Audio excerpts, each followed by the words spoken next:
शांति। Good morning. 6 अप्रैल 2021 प्रातः मुरली बाप दादा मधुबन।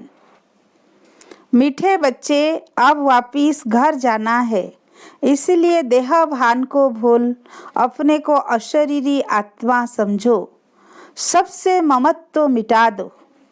प्रश्न, संगम युग पर तुम बच्चे बाप से कौन सा अक्ल सीखते हो? उत्तर, तमो प्रधान से सतो प्रधान कैसे बने, अपनी तकदीर ऊंची कैसे बनाएं, यह अक्ल अभी ही तुम सीखते हो।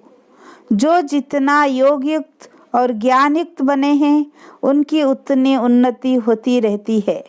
उन्नति करने वाले बच्चे कभी भी छिप नहीं सकते। बाप हर एक बच्चे की एक्ट से समझते हैं कि कौन सा बच्चा अपनी ऊंची तकदीर बना रहा है।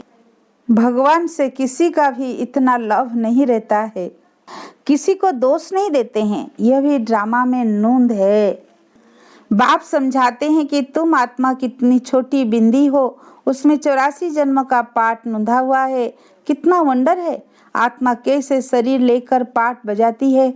अभी तुमको बेहद के पाठ का पता पड़ा है। यह ज्ञान और कोई को नहीं है। तुम भी देह अभिमानी थे, अभी कितना पलटा खाया है, वो भी हर एक की तकदीर पर है।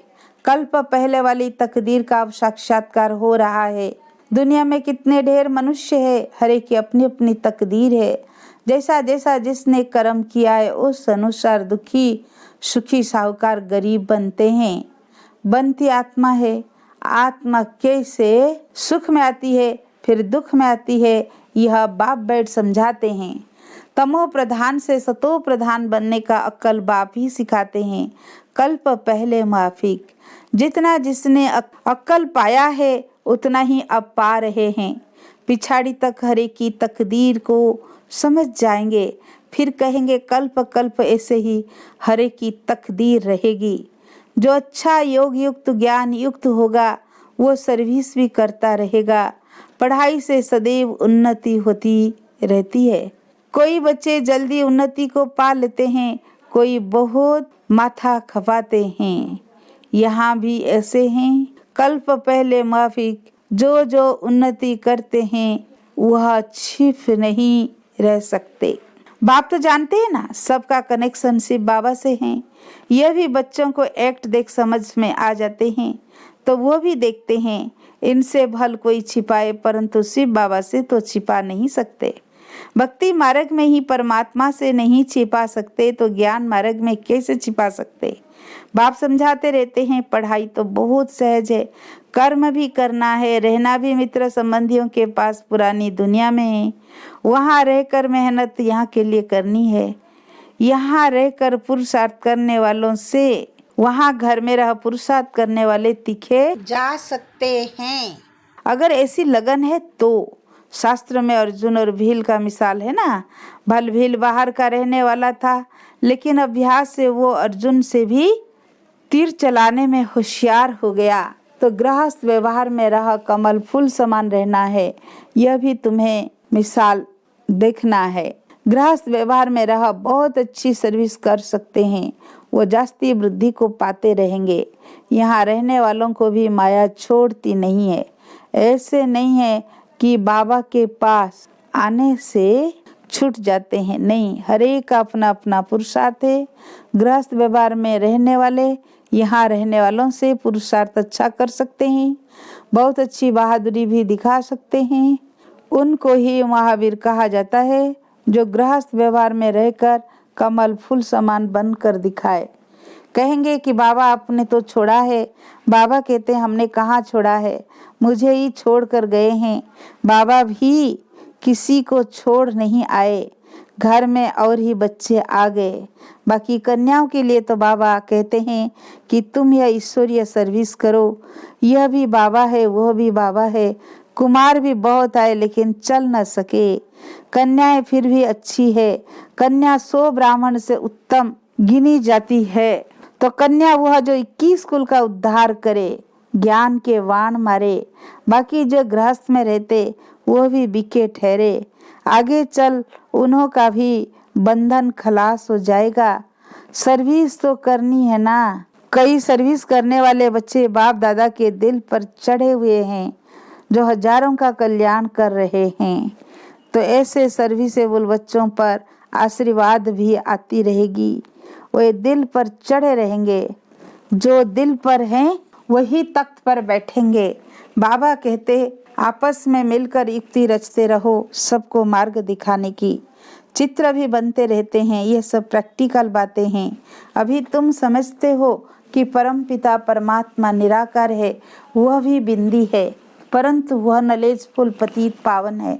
आत्मा भी बिंदी है, बच्चा फिर भी छोटा है। बाप और बच्चे में फर्क होगा ना। आजकल तो 15-16 बरस वाले भी बाप बन जाते हैं, तो भी बच्चा उनसे छोटा ही ठहरा ना। यहाँ तो वंडर देखो, बाप भी आत्मा, बच्चा भी आत्मा। वह है सुप्रीम आत्मा, नॉलेजफुल। बाकी सब अपनी पढ़ाई अनुसार नीच व ऊंच पद पाते हैं। सारा मदार है पढ़ाई पर। अच्छा कर्म करने से ऊंच पद पा लेते हैं। अभी तुम बच्चों को सृष्टि के आदि मध्य अंत का ज्ञान है। स्वर्ग में सिर्फ भारत ही था और कोई खंड नहीं था, तो छोटी न्यू इंडिया में अपना स्वर्ग दिखाए। जैसे द्वारिका नाम नहीं, लक्ष्मी नारायण की डिनास्टी का राज्य लिखना चाहिए। बुद्धि भी कहती है सतयुग में पहले डीटी डिनास्टी का राज्य होगा। उनके गांव होंगे, छोटे छोटे इलाके होंगे। यह भी विचार सागर मंथन करना है। साथ साथ शिव बाबा से बुद्धि का योग भी लगाना है। हम याद से ही बादशाही लेते हैं, याद से ही कट उतरनी है, इसमें ही सारी मेहनत है। कईयों की बुद्धि बाहर में धक्का खाती रहती है, यहाँ बैठे भी सारा समय याद में नहीं रह सकते हैं। बुद्धि और तरफ चली जाएगी। भक्ति मार्ग में भी ऐसे होता है। श्री कृष्ण की भक्ति करते करते बुद्धि और तरफ चली जाती है। नवधा भक्ति वाले दीदार के लिए बहुत मेहनत करते हैं। कितने घंटे बैठ जाते हैं कि कृष्ण के सिवाय और कोई याद न आए। बहुत मेहनत है। इसमें 8 की और फिर 16,108 की माला होती है। वो तो लाखों की माला भी दिखाते हैं, लेकिन ज्ञान मार्ग की माला बहुत कीमती है। भक्ति मार्ग की सस्ती है, क्योंकि इसमें रूहानी मेहनत है। कृष्ण को देख खुश हो डांस करते हैं। भक्ति और ज्ञान में रात दिन का फर्क है। तुम्हें यह नहीं समझाया जाता है कि कृष्ण को याद करने से कट निकलेगी। यहाँ तो समझाया जाता है कि जितना बाप को याद करेंगे उतना पाप नाश होंगे। तुम बच्चे अभी योग बल से विश्व के मालिक बनते हो, यह किसी को स्वप्न में भी ख्याल नहीं होगा।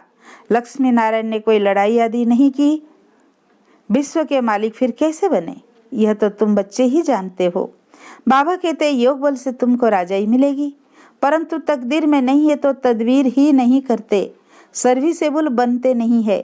बाबा तो डायरेक्शन देते रहते हैं कि ऐसे ऐसे प्रदर्शनी करो, कम से कम 150-200 प्रदर्शनियाँ एक दिन में हो जाए। गांव गांव में चक्कर लगाओ, जितने सेंटर्स उतनी प्रदर्शनियाँ। एक एक सेंटर्स पर प्रदर्शनी होने से समझाने में सहज हो जाएगा। सेंटर्स भी दिन प्रतिदिन बड़े होते जाएंगे, जो भी चित्र आदि भी रख सके। चित्रों की भी इन्वेंशन निकालती रहती है। बैकुंठ का चित्र खूबसूरत महलों आदि के भारत का बनाना चाहिए। आगे चल समझाने के लिए अच्छे अच्छे चित्र निकलते जाएंगे। वानप्रस्थ अवस्था वाले घूमते फिरते भी सर्विस करते रहें। जिनका भाग्य उदय होगा वह निकलेंगे। कई बच्चे कुकर्म कर अपनी आबरू गंवाते हैं, तो यज्ञ की आबरू गंवाते हैं। जैसी चलन वैसा पद। जो बहुतों को सुख देते हैं उनका तो नाम गाया जाता है ना। अभी सर्वगुण संपन्न तो नहीं बने हो ना। कोई कोई बड़ी अच्छी सर्विस कर रहे हैं, ऐसे ऐसे के नाम सुन बाबा खुश होते हैं। सर्विसेबल बच्चों को देख बाबा खुश होगा ना। अच्छी सर्विस में मेहनत करते रहते हैं, सेंटर्स भी खोलते रहते हैं, जिससे हजारों का कल्याण होना है। उनके द्वारा फिर बहुत निकलते जाएंगे। संपूर्ण तो कोई नहीं बना है, भूलें भी कुछ ना कुछ हो जाती है, माया छोड़ती नहीं है। जितनी सर्विस कर अपनी उन्नति करेंगे उतना ही दिल पर चढ़ेंगे, उतना ही ऊंच पद पाएंगे। फिर कल्प कल्प ऐसा ही पद होगा। शिव बाबा से तो कोई छिपा नहीं सकता। अंत में हरेक अपने कर्मों का साक्षात्कार भी होता है। फिर क्या कर सकेंगे, जार जार रोना पड़ेगा। इसलिए बाबा समझाते रहते हैं कि ऐसा कोई भी कर्म नहीं करो जो अंत में सजा के भागी बनो, पश्चाताप करना पड़े। परंतु कितना भी समझाओ, तकदीर में नहीं है तो तदबीर करते ही नहीं। आजकल के मनुष्य तो बाप को जानते नहीं, भगवान को याद करते हैं लेकिन जानते नहीं। उनका कहना भी नहीं मानते। अभी उस बेहद के बाप से तुम्हें सतयुगी स्वराज्य का वर्षा मिलता है सेकंड में। शिव बाबा का नाम तो सभी पसंद करते हैं ना। बच्चे जानते हैं कि उस बेहद के बाप से स्वर्ग का वर्षा मिल रहा है। अच्छा, मीठे मीठे सिकी लधे बच्चों प्रति माता पिता बाप दादा का याद प्यार और गुड मॉर्निंग। रूहानी बाप की रूहानी बच्चों को नमस्ते। हम रूहानी बच्चों की रूहानी बाप दादा को याद प्यार गुड मॉर्निंग, नमस्ते नमस्ते नमस्ते। धारणा के लिए मुख्य सार। पहला पॉइंट, अपनी चलन से बाप का व यज्ञ का नाम बाला करना है। ऐसा कोई कर्म न हो जो बाप की इज्जत जाए। सर्विस से अपना भाग्य आप ही बनाना है। सेकेंड पॉइंट, बाप समान कल्याणकारी बन सर्व की आशीर्वाद ले आगे नंबर लेना है। गृहस्थ व्यवहार में रह कमल फूल समान रहने की अच्छी बहादुरी दिखानी है। वरदान, सहयोग द्वारा स्वयं को सहज योगी बनाने वाले निरंतर योगी भव। संगम युग पर बाप का सहयोगी बन जाना, यही सहज योगी बनने की विधि है। जिनका हर संकल्प, शब्द और कर्म बाप की व अपने राज्य की स्थापना के कर्तव्य में सहयोगी रहने का है, उसको ज्ञानी योगी तो आत्मा निरंतर सच्चा सेवाधारी कहा जाता है। मन से नहीं तो तन से नहीं तो धन से भी नहीं तो जिसमें सहयोगी बन सकते हो उसमें सहयोगी बनो। तो यह भी योग है। जब हो ही बाप के तो बाप और आप, तीसरा कोई ना हो। इससे निरंतर योगी बन जाएंगे। स्लोगन: संगम पर सहन करना अर्थात मरना ही स्वर्ग का राज्य लेना है। अच्छा, ओम शांति।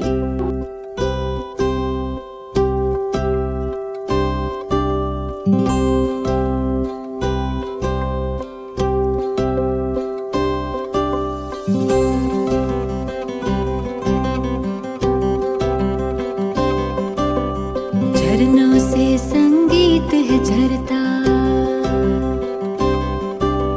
झरनों से संगीत है झरता, पत्थर के टकराने से तूफान भी तोहफा बन जाता, तुमको मीत बनाने से, प्रभु तुमको मीत बनाने से।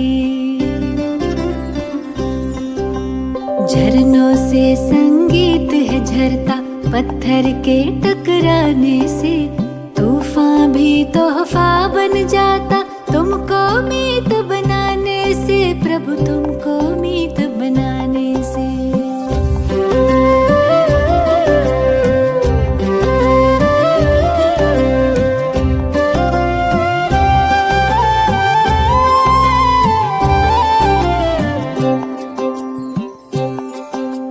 सागर रास्ता दे देता, पर्वत भी झुक जाता है।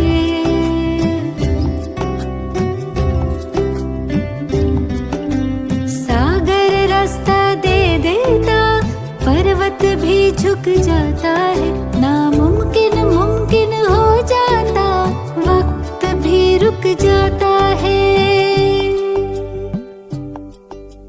हम जाने या तुम जानो,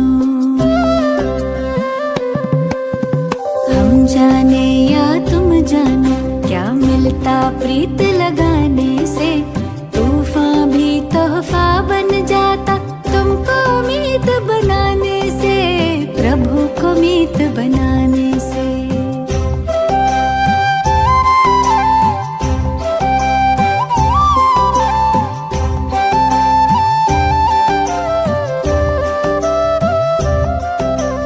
याचना ना कामना, तुमसे कुछ ना मांगे हम, याचना ना कामना, तुमसे कुछ ना मांगे हम।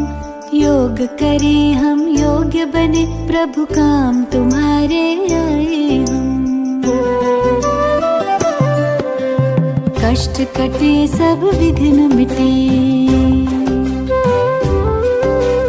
कष्ट कटे सब विघ्न मिटे, लगन की अग्न लगाने से तूफान भी तोहफा बन जाता, तुमको मीत बनाने से, प्रभु को मीत बनाने से।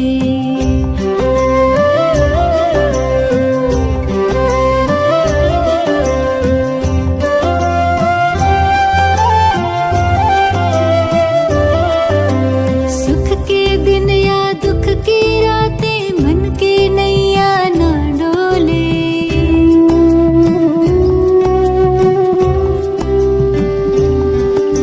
सुख के दिन या दुख की रातें, मन की नैया ना डोले। जीत हार हो फूल खार हो, जितना खाए हिचकोले।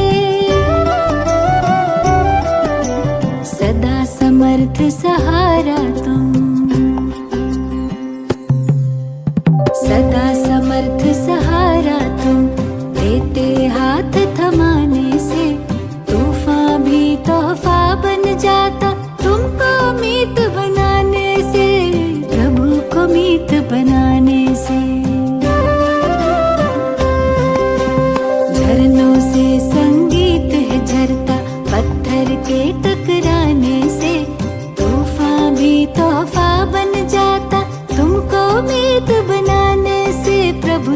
को मीत बनाने से।